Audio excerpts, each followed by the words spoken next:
Wa qada'ud daini idza wajaba. Kesusu nyauri utang ketika sudah jatuh waktu wajib temponya. Bapak Ibu tulung jenengan nek gadah utang dan gageti sahur. Kesusu nyauri utang niku hukume sunnah. Sunnahnya ketika belum jatuh tempo, umpama wajib membayar tanggal 17, tanggal 14, tanggal 13, sunnah segera. Ketika sudah jatuh tempo, hukumnya wajib. Kesusu nyauri utang. Rasulullah Shallallahu Alaihi Wasallam tidak mau mensolati, bukan mensolatkan, mensolati. Hanya Rasulullah, sahabat mensolati.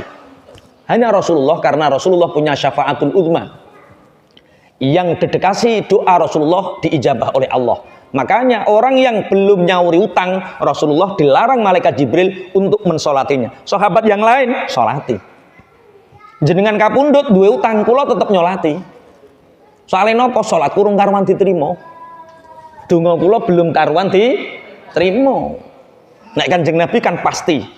Makanya karena kepastian syafaatul uzma Rasulullah ini, orang yang belum bayar hutang, Rasulullah tidak mensolatinya.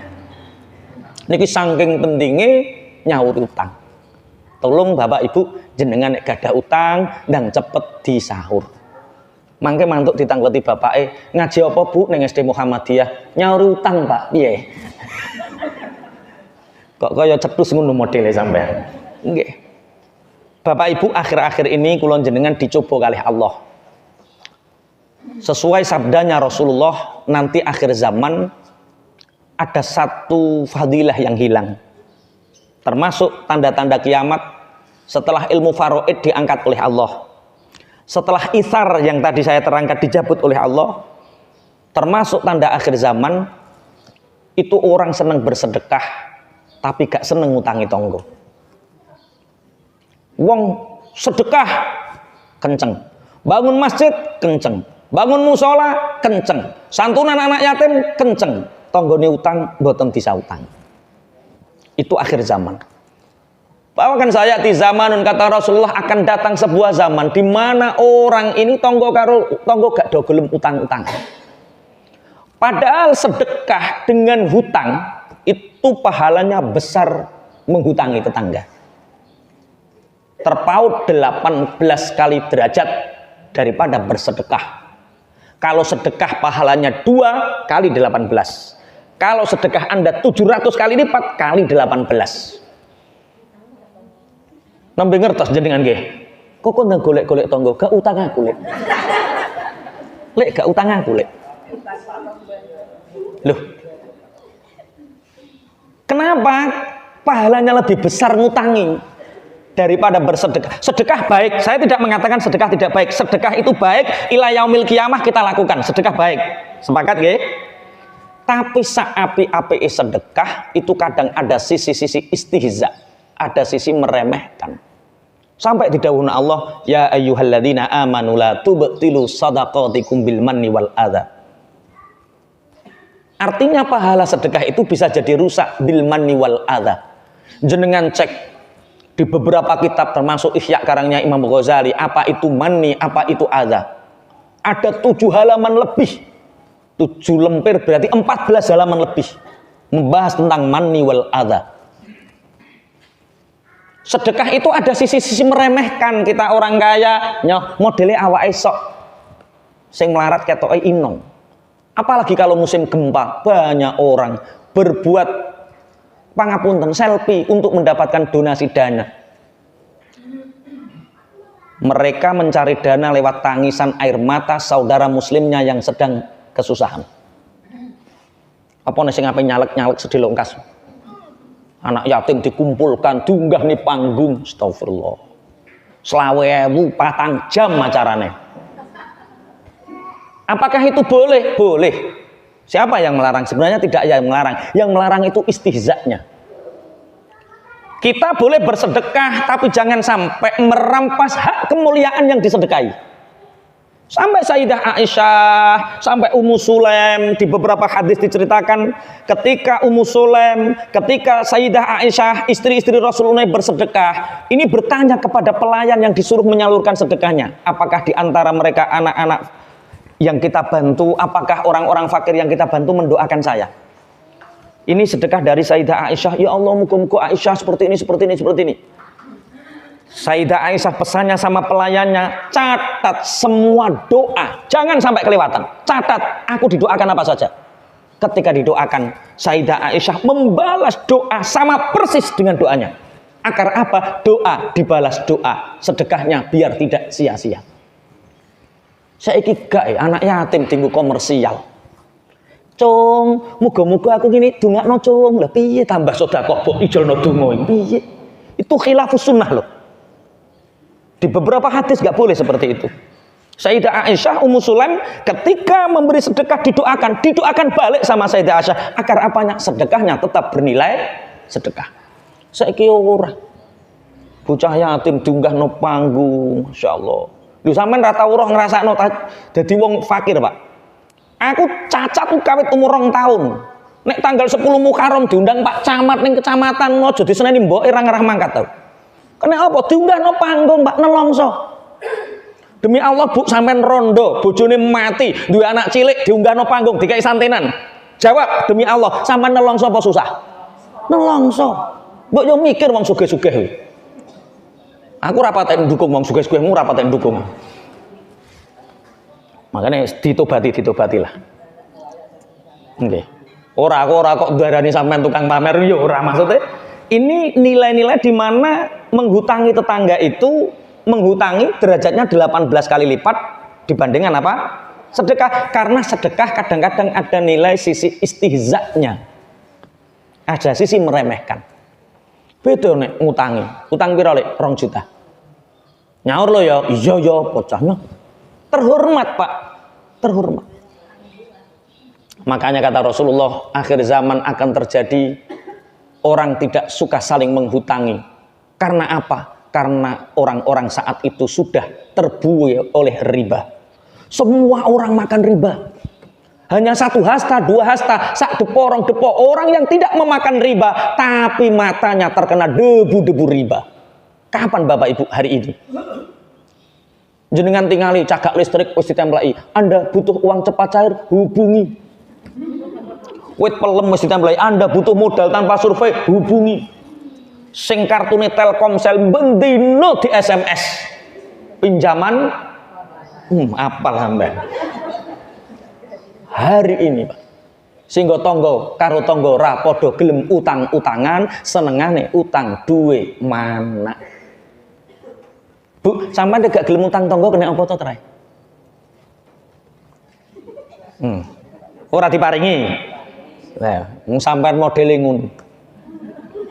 Nek wayah hutang yang griseni wong. Nek wae nyaur hawa dawat lah. Teng mriki nggih enten tiyang model ngoten niku. Jal maju siji nggo conto kene. Iki lho wong Magetan nek utang griseni, nek wae nyaur hawa dawat. Bahkan di dalam beberapa hadis walaupun ini dari sisi matan hadisnya dikatakan dhaif, tapi sebagai ibrah untuk kita, orang yang memakan riba itu dosanya lebih besar daripada berzina dengan ibunya sendiri. Walaupun hadis ini dhaif, tapi tidak menutup kemungkinan kedhaifan itu dalam satu sisi. Dan ini sangat berbahaya. Dosa riba dosanya lebih besar daripada berzina dengan ibunya sendiri. Tapi akhir-akhir ini pun mulai diremehke. Neng warung-warung sampai tingali. Wong saiki nyambut gawe uga duwe utang mana. Wis ora semangat. Kena omongane mantri, Pak. Nggih. Wis kok padha meneng ki mikir apa to terus sampai. Insyaallah, masyaallah.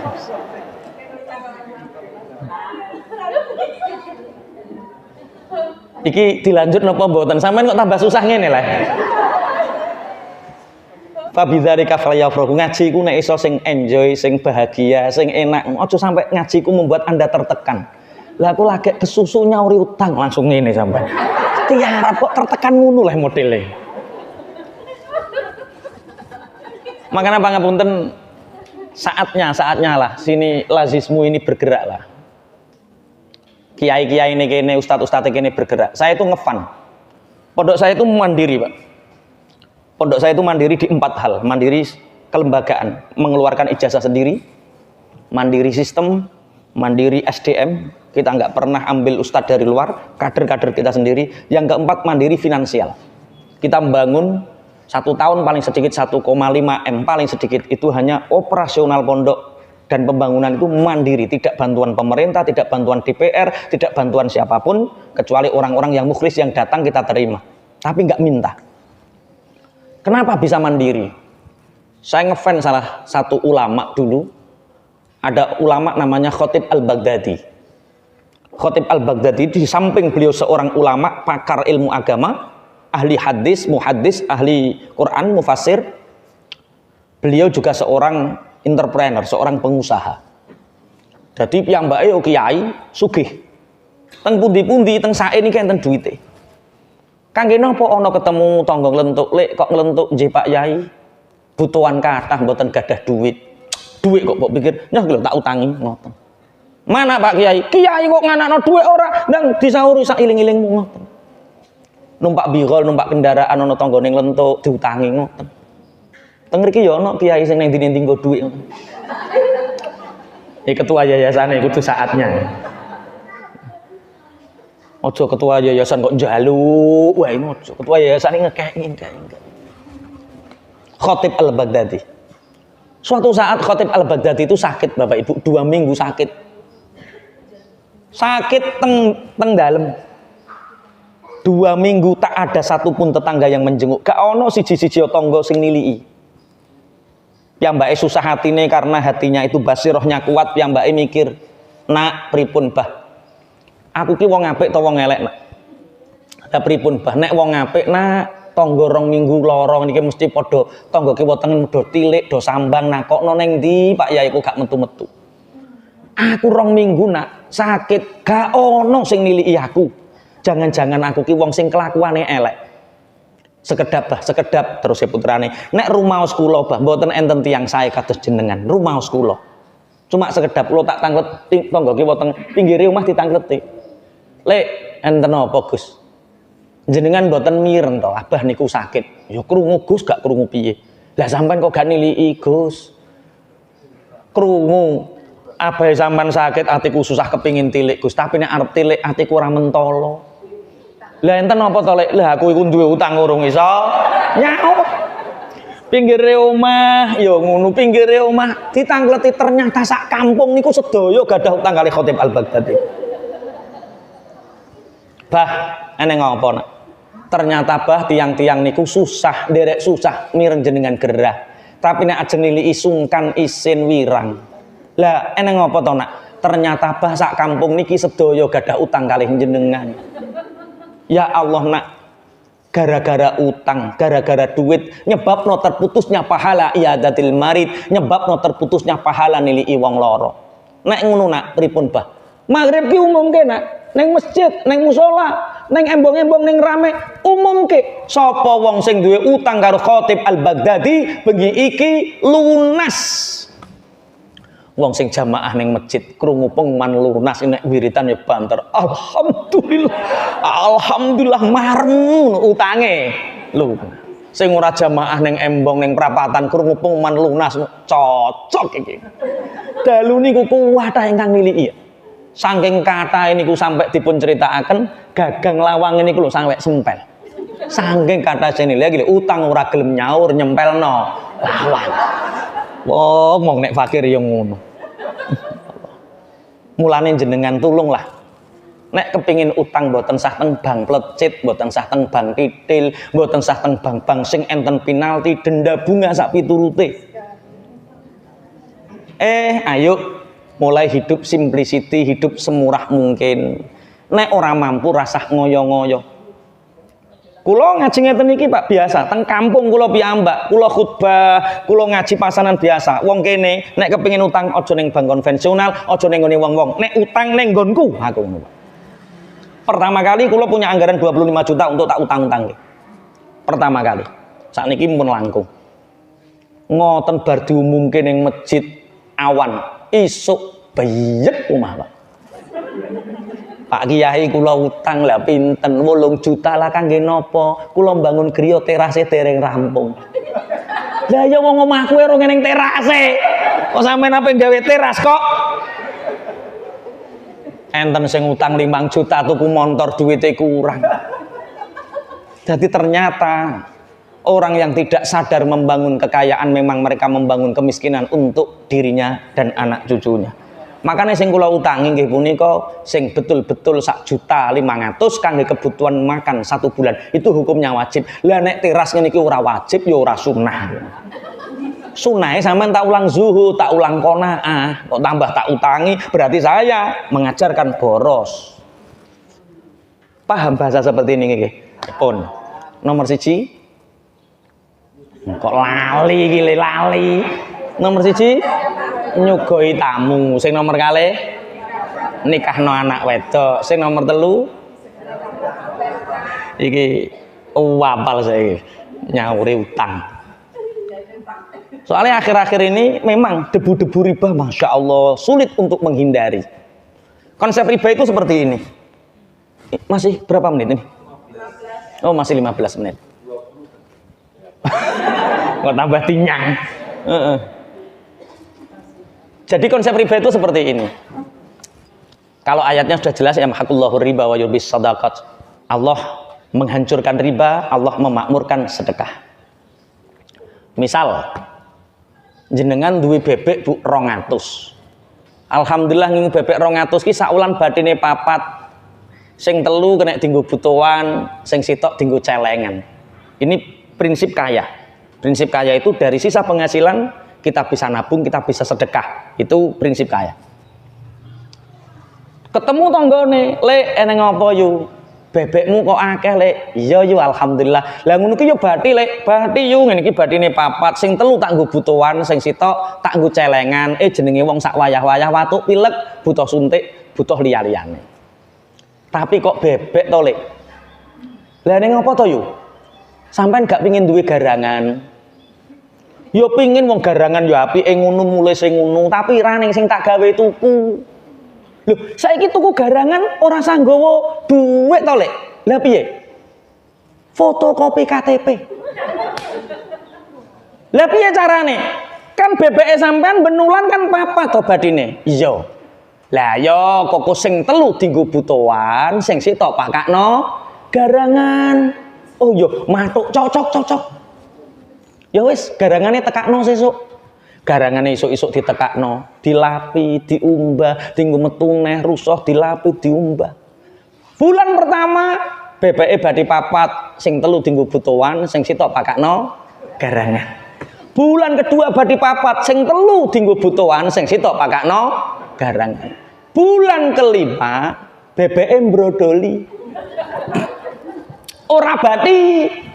Sehingga ora bati bebek 200 kalong 4. Soale sing 3 nggo butuhan, sing sitok pakakno garangan, berarti karek 196.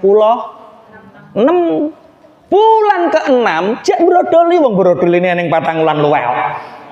Wis kok tek bebek 200, tek bebek 2000 sampai duwe ingon-ingon garangan, mesti bebeke entek dientekno garangan. Paham nggih maksudnya nggih? Mungkin jenengan mantuk tangleti bapak ngoten ngaji apa pagi ini garangan. Soalnya wong zaman akhir niku ana loro. 1 ada orang yang kaya sesungguhnya, 2 ada orang yang hanya kelihatan kaya. Siapa orang yang kaya sesungguhnya? Secara ekonomi orang yang kaya sesungguhnya itu orang yang menguasai cash flow-nya. Cash flow-nya. Uangnya dikuasai 5 juta, 10 juta duit dhewe, gak mikir cicilan, gak mikir angsuran, itu orang kaya. Orang yang menguasai cash flow-nya. Makanya nek cara bab zakat ono syarat mengeluarkan zakat harus milkut tam, kepemilikan secara sempurna. Itu orang kaya yang sesungguhnya. Lah ada orang yang hanya kelihatan kaya, hanya kelihatan kaya. Ketoke mobile apik, ketoke omahe apik, ketoke penggaweane ngalor ngidul, ketoke, tapi BPKB sertifikat sekolah kabeh gak ning sing munggah. Itu bukan orang kaya, Pak. Itu orang yang hanya kelihatan kaya, menggadaikan sesuatu yang pasti menjadi miliknya, menjadi samar-samar menjadi miliknya atau tidak. Karena iso uga nggone dhek nek lulus, nek ora lulus nggone wong liya. Ki kok tambah pucet iki piye sing lanang. Diterusno to ora ki kok modele kok ngene ya. Napa kekerasan kula nek ngaji ya? Lah kok pucet sampean modele? Nomor 1 kesusu nyugoi tamu. Sing nomor kalih kesusu menikahkan anak gadis. Sing nomor 3 apal sing nomor 3. Sing nomor 4 wa tajhizul mayyit idza mata. Ngeramut mayit, ngeramut niku ngedusi bil ghusli wa takfini, ngulesi was sholati alai, nyolati wa dafni, mendem. Tajhiz itu ada 4. Yang pertama nggih punika napa? Ngedusi, badhe ngedusi, ngafani, badhe ngafani, nyolati, badhe nyolati, menguburkan. Itu tajhiz. Disegerakan. Bapak Ibu, kalau kita punya kerabat, punya saudara, keluarga yang meninggal, jangan menunggu lama. Dan segera diberangkatkan. Bendang ngunduh amale. Ning alam dunya wis rekoso. Duwe maratuwa judes bojo cerewet. Tangga tukang maidu, dadi netizen ae senengane. Nggih, ning alam dunya rekoso bendang ngunduh amale. Dunia itu darul bala. Dunia ini tempatnya masalah. Kubur itu darul istirahah, tempat peristirahatan orang mukmin. Makanya dunia yang sebenarnya, nikmat yang sebenarnya ketika kita sudah di darul istirahah, tempat peristirahatan kita, yaitu alam barzah atau alam kubur. Nek ning dunia iku tetep duwe masalah. Duwe bojo yo masalah, gak duwe bojo masalah. Duwe duit yo masalah, gak duwe duit yo masalah, kabeh masalah. Rabi yo masalah, ora rabi masalah. Iku donya. Mulane jenengane ana wong cerita masalah lho pancen donya kan. Donya ki nggone masalah. Nek gak kepingin duwe masalah, nggone ning darul istirahah, alam kubur, iku wis selesai, gak ada masalah di sana. Nggih, Kanjeng Nabi sampai dawuh al-mautu jasrun yusilul habib ilal habib. Kematian itu satu jembatan yang mengantarkan satu kekasih kepada kekasih yang lain. Jadi kematian itu sebenarnya hanya sebuah ungkapan perpindahan alam dari alam satu ke alam yang lain. Mau pindah tempat. Untuk apa dipindah? Untuk menyempurnakan nikmat bagi orang mukmin. Bu, dulu kita hidup di zaman azali itu berada di alam arwah. Hanya Allah yang pirsa alam arwah ini. Kemudian kita hidup di alam kandungan. Alam kandungan ini sempit nopo luas? Luas bagi sing ngalami. Sing nyawang ning alam donya sempit. Sing ngalami buta ning kene iso ginyer-ginyer iso apa. Buane renang dhek yo ora klelep. Terus lahir di alam dunia. Dunia niki luas napa sempit? Sempit. Bagi wong ning alam kubur nyawang jenengan gawa. Kok betah ning alam dunia. Mangan sego sak piring polai. Sampai karo kirun magetan to Medion iki. Karo bagio dilokke wilo apa to run. Wilo polah apa neh to run. Mangan sego sak piring kok polah mung kaya ngono. Nggih ning donya lho penake apa jajal gawe omah ngene polai ra kaprah masyaallah. Pengin tuku sawah. Kula jenengan benjing teng alam kubur plek dikasih istana Kaisar. Diberi kebun madal basori sebatas mata memandang. Sing penting gawa iman lan amal enak ning alam kubur. Ning alam donya lho penake apa jajal. Widodarine ngene-ngene wae jajal widodarimu. Widodari ngene nafkah akeh ra kaprah jajal. Ning alam kubur sok mben widodarine gak njaluk nafkah.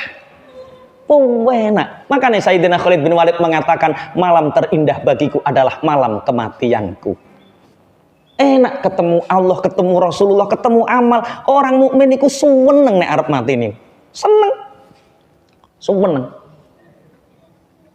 Dadi ning alam donya ngeten lorone, ning alam kubur niku enak. Darul istirahah, rumahnya istirahat. Sampeyan gak pengen istirahat, Bu? Rong minggu nih jajal. Nggih. Nggih. Bu jajal umpami penake donya ki apa to jajal? Umpama sampean pangapunten, dikeki umur dawa karo Gusti Allah, sampean njaluk umur dawa pinten? 50 kurang napa mboten?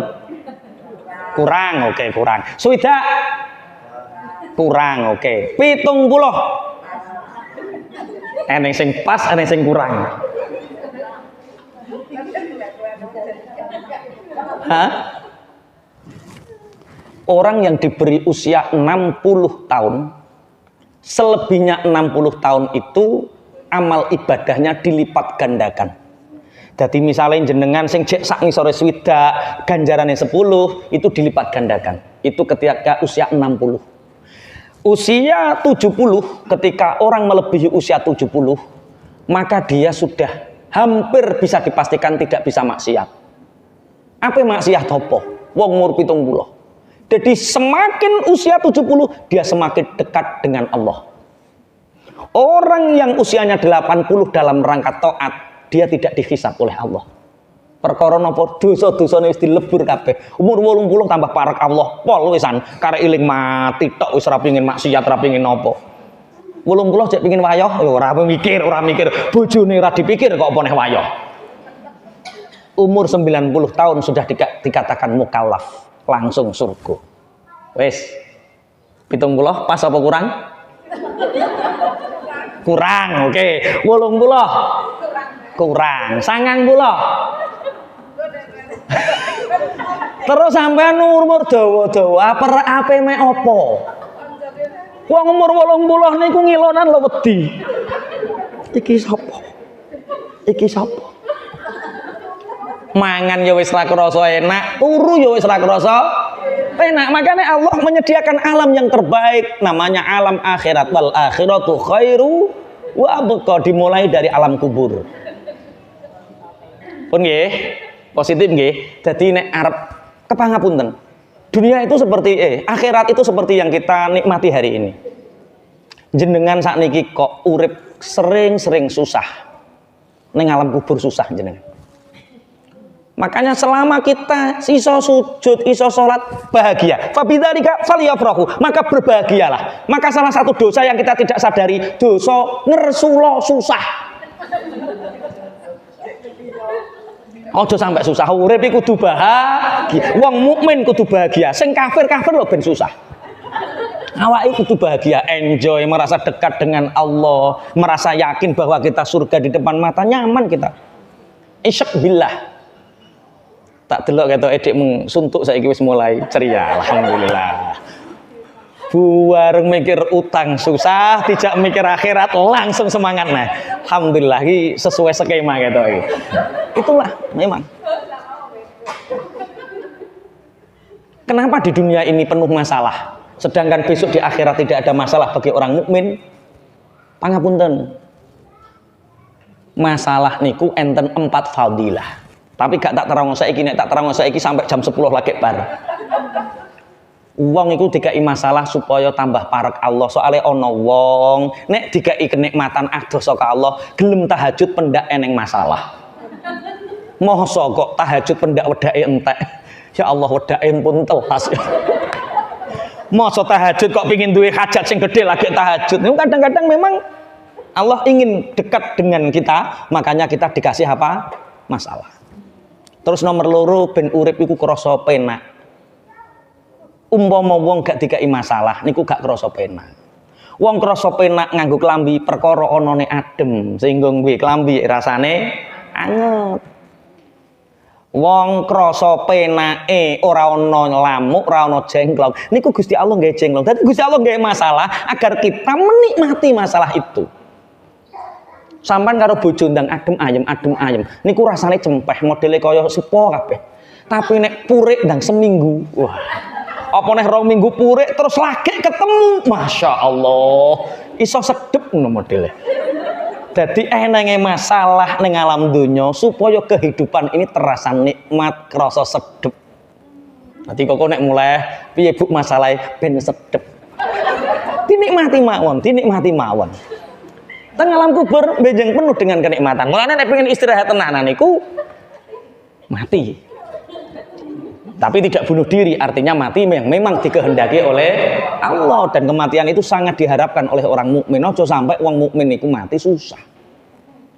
Ya, semoga kita semua husnul khotimah. Tanda-tanda husnul khotimah ketika kening ini pada keringat, kemudian mata tidak terlalu terbuka, kemudian ruh mengikuti asma'ul mu'azzam Allah, kemudian itulah husnul khotimah. Ciri khas yang paling mudah. Umpama gak nyebut la ilaha illallah, si nyebut atine kene metu kringete, kemudian matanya tidak terlalu terbuka, itu tanda husnul khotimah. Dan insyaallah ngeten-ngeten iki seneng ngaji, insyaallah husnul khotimah. Yang terakhir, siji kesusu kok nyauri utang to yuyu. Sing urut ngaji kok ora urut nyauri utang sing mbok iling-iling. Sing pertama nyugoi tamu, sing nomor loro menikahkan gadis, sing nomor telu lah iki lho nyugoi utang, sing nomor papat merawat jenazah. Jangan ditunda-tunda agar segera mendapatkan kenikmatan. Iku nek wong apik, Pak. Lah nek wong elek senengane zina, senengane nyolong, senengane lah yo ngrumat batang elek-elek suwe-suwe nggopo nang digetno mau. Wis pokoke sepakat nggih dicepetno nggih. Sing terakhir, wat taubatu minadz-dzambi idza farata. Terakhir, kesusu tobat dari dosa ketika kita sudah terlanjur melakukan dosa. Rasulullah Shallallahu Alaihi Wasallam niku beliau di beberapa majelis selalu berdoa Rabbi filli wa tub alayya innaka antat tawwabur rahim mi'ata marrah. Rawahu Ahmad. Dalam beberapa hadis, ini hadis yang disampaikan oleh Imam Ahmad, Rasulullah di setiap majelis beliau berzikir Rabbi filli wa tub alayya innaka antat tawwabur rahim 100 kali. Padahal itu Rasulullah yang maksum, yang tidak punya dosa, yang dijaga oleh Allah dari melakukan dosa. Kita yang setiap hari, setiap detik, setiap menit kita melakukan dosa, mestinya harus lebih banyak beristighfar, lebihnya harus lebih banyak meminta maaf dan bertobat kepada Allah. Tobat itu ada 3 tingkatan. Yang pertama ada demu, yang pertama adalah menyesal, merasa oh ini salah, itu tobat.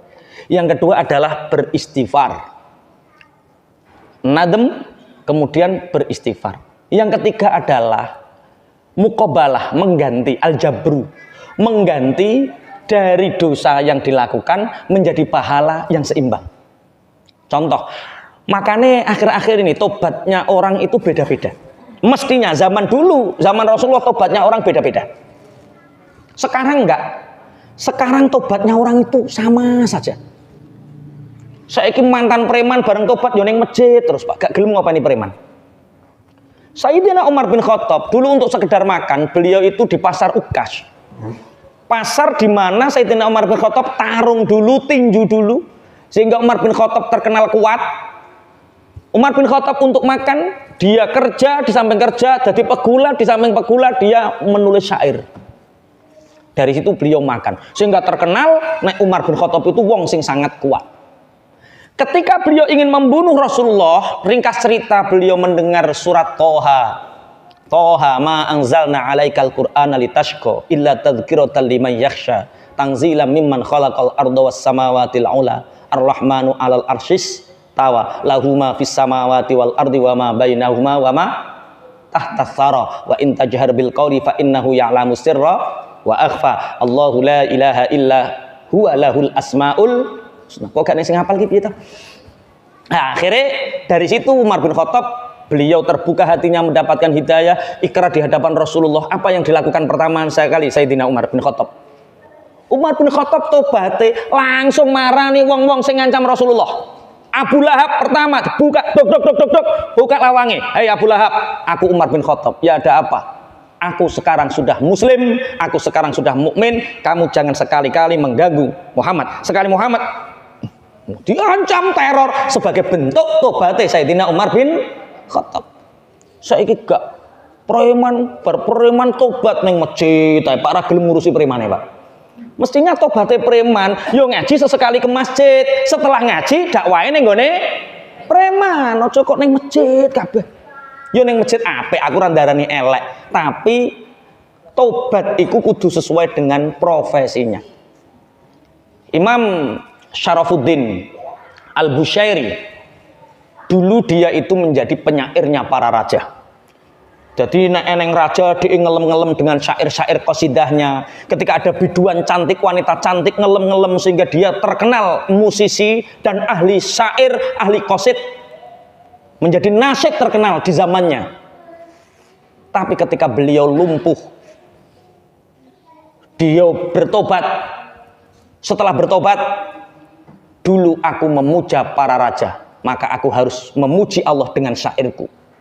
Dulu aku memuji para biduan, para wanita cantik dan harta, maka hari ini aku bertobat, aku memuji dengan syair kepada Rasulullah Shallallahu Alaihi Wasallam.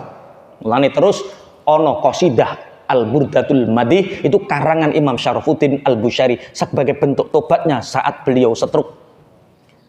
Bareng setruk, dia menulis syair-syair qasidah, pujian-pujian kepada Rasulullah, menceritakan Rasulullah lahir sampai Rasulullah kapundhut dengan syair-syair yang indah. Setelah itu beliau bermimpi bertemu dengan Rasulullah, diberi jubah warnanya hijau. Jubah itu namanya bahasa Arabnya burdah. Al-Madih, burdah yang dipuji.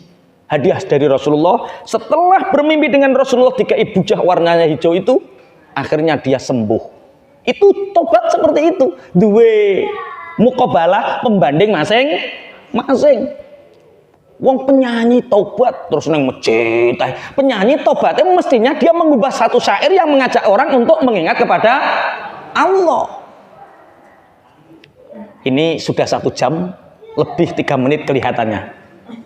Ini pertanyaan 3 itu masuk 1 jam atau 1 jam baru pertanyaan?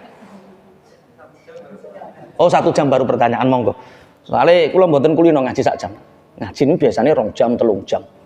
Bandingno nek delok sinetron. Sinetron 2 jam setengah, ngajine 1 jam kan kurang lah. Kula punya hapus tato gratis. Iku sehari penuh, Pak. Perkara zaman ngeband bocah-bocah iki dino-dinonan. Lah kowe nyanyi 3 jam betah kok. Mosok ngaji 3 jam ra betah. Dune ngono, pembandinge ngono. Tapi nek ning kene kan ndelok sinetron sediluk-sediluk ketok. Dadi yo ngajine 1 jam wae. Monggo di anune moderatore. Enggak usah moderator. Oh nggih, monggo. Assalamualaikum warahmatullahi wabarakatuh. Waalaikumsalam warahmatullahi wabarakatuh. Tadi diterangkan balik tapi belum tamyiz. Tamyiz tapi sudah balik. Nggih. Nah, ini pengertian tamyiz dan balik ini banyak yang belum mengerti, mohon diterangkan. Yang pertama, yang kedua, bab utang. Orang pinjam atau hutang 20 tahun yang lalu 1 juta. Nggih. Terus mengembalikannya sekarang 1 juta. Itu sah atau tidak mengembalikannya itu karena kerusuhan 20 tahun yang lalu dengan sekarang itu sudah berbeda. Itu saja. Terima kasih. Assalamualaikum warahmatullahi wabarakatuh. Waalaikumsalam warahmatullahi wabarakatuh. Balik itu kalau laki-laki ketika sudah ihtilam, sudah nyipi metu mani. Nyipi metu mani kalau zaman saya seusia saya itu ada yang 17 tahun lagi mencungani, 16 tahun, tapi yang paling ghalib, yang paling lumrah adalah 15 tahun. Saiki bocah cilik-cilik, bocah lanang-lanang 13 tahun wis ihtilam.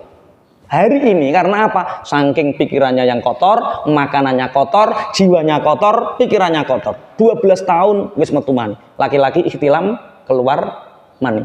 Kalau perempuan baliknya ketika sudah haid, rata-rata usia 9 tahun, 10 tahun. Itu namanya apa? Balik. Kalau tamyiz ini kalau fikih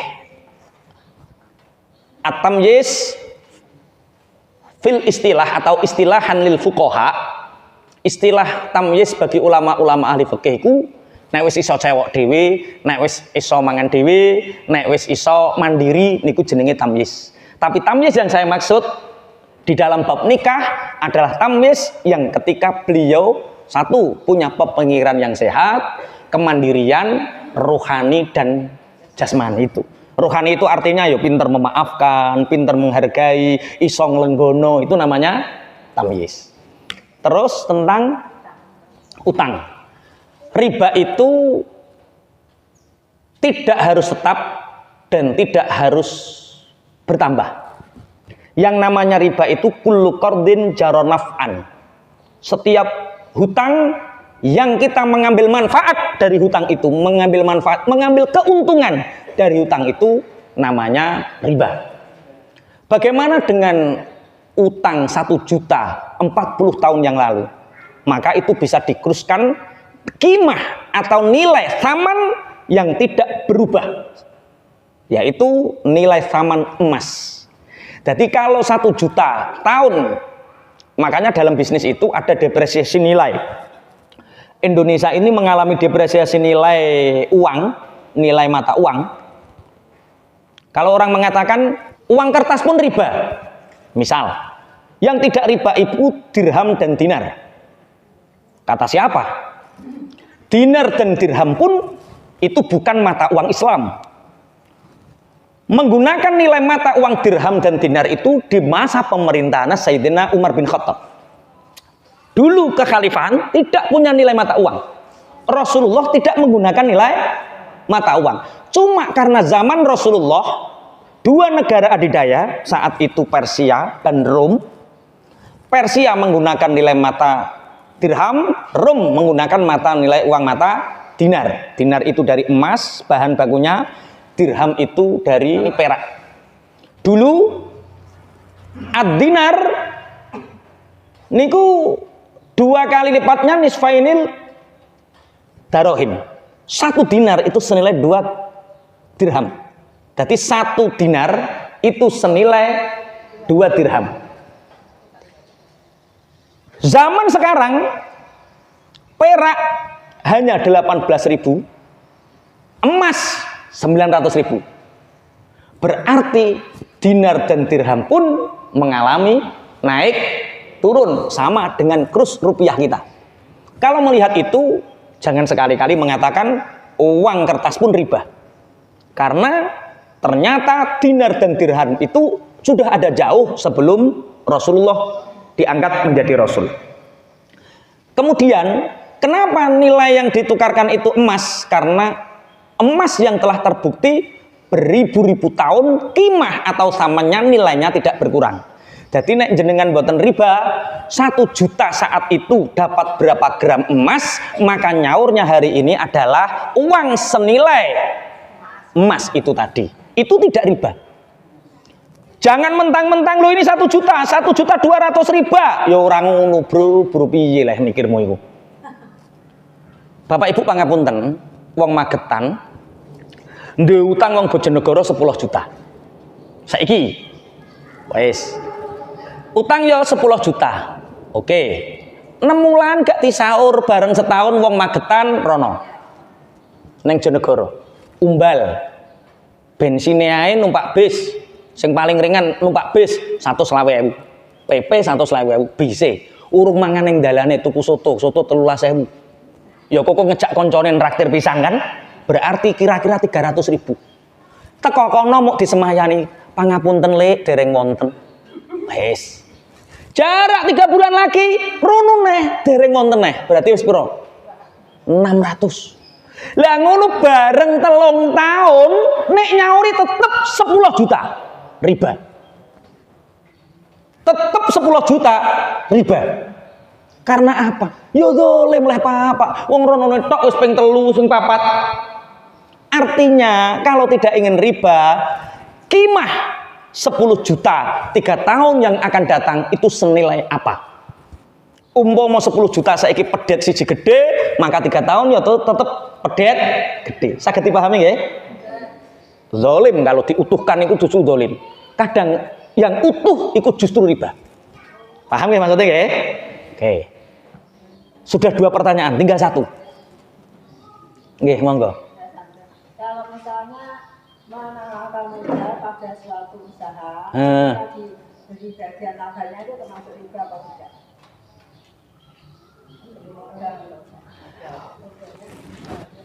Ada beberapa akad dalam Islam. Makanya sok-sok gawe pengajian bisnis tata cara syirkah. Yang jenengan maksud iku ada orang modalin jenengan.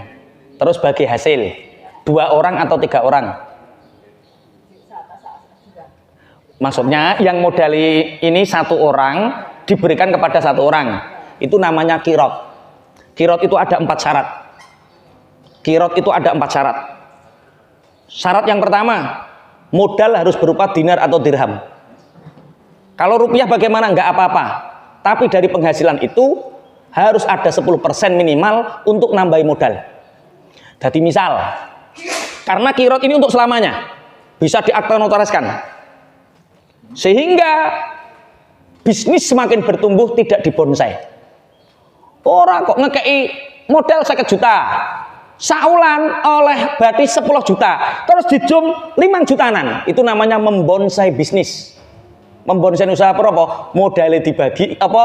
Batine dibagi, sedangkan 50 juta ini setiap tahun berkurang secara nilainya. Bisa dipahami? 1 harus berupa dinar atau dirham. Yang kedua, ar-ribahu wal khusranu dibagi sesuai keuntungan dan kerugian. Nek wayah bati ya dibagi, nek wayah rugi ya maksudnya dibagi rugine. Kalau ya podo disonggo. Kalau dimodali terus setiap bulan ditentukan, pokoknya saulan 1.600.000 ya, 1.600.000, 1.600.000 itu riba. Bukan kirot. Paham ya? Al-jabru ala qadril ribhi wal khusrani. Pembagian sesuai dengan terus. Kedua, wes piro dik, Mang? 2, nganggo dinar dirham. Terus pembagian. Terus ketika salah satu di antara keduanya mundur, maka diperbolehkan dengan ketentuan-ketentuan tertentu. Makanya nerangno niki, wah, butuh waktu 1 jam. Ada syirkah perusahaan, ada kirot.